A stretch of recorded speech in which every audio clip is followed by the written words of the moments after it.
I'm sure most of you watching this short video are fully aware of the sensory differences that we as autistic people have. I would like to just spend a minute trying to explain what it feels like from my perspective, because we all experience sensory differences in various ways. Some of us have many similarities in the way we experience it, and some have a lot of differences from person to person, from autistic person to autistic person.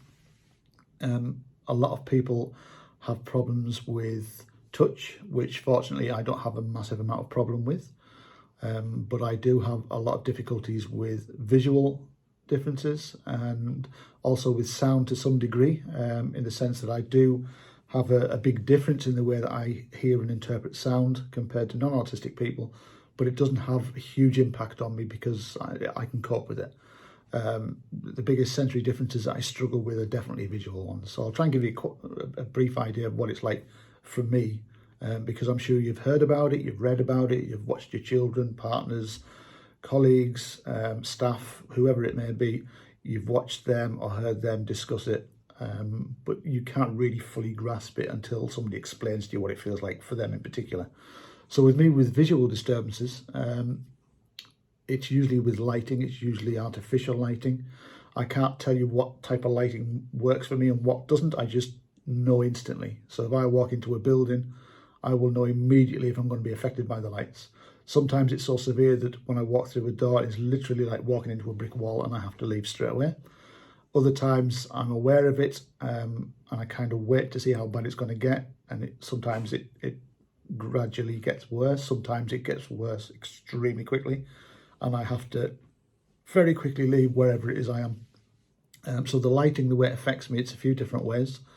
I'll try and give you an example. In supermarkets now, most of them have this particular lighting on the bakery sections, presumably to try and make the bread look nice and fresh, etc. And it's a particular type of lighting, and that's really bad for me. Often I can hear the electricity running through it, which sounds strange when you're not autistic, but it's very common for autistic people. If I don't look at the lighting and I have my back to it, I can feel it, and it feels hot and it makes me feel numb, and it usually starts on the top of my head, works its way down my body, and if I don't leave, it's like somebody is putting their hands on my head and my shoulders and pushing me down at the ground. It feels like I'm melting into the ground. At the same time, I'm getting very disorientated, extremely dizzy. The dizziness I can only describe as when you've had a night out and had far too much to drink and you're lying back on your bed in the room's going like that. It's like that, but much worse. And the nausea is another one, extreme nausea, feeling like you're going to faint, sometimes confusion, and it gets really bad if you don't remove yourself very quickly. If I see the lighting, it's painful, it hurts my eyes, I get a migraine, and I have all the other things as well where if I've got my back to it, so the nausea, the dizziness, etc. With sound, it's not too bad, I can cope with it, but it is definitely different. So if you can imagine you're in a large building, a warehouse, supermarket, etc. We'll say supermarket, you imagine all the sounds in that supermarket, the tills scanning, lifts going, escalators, coffee shop, people talking, people putting things on shelves, people arguing, children crying, all sorts of different sounds you can imagine in that shop. And where you go in the different parts of the shop will be various sounds. Well, I hear every single sound that's going on in the shop.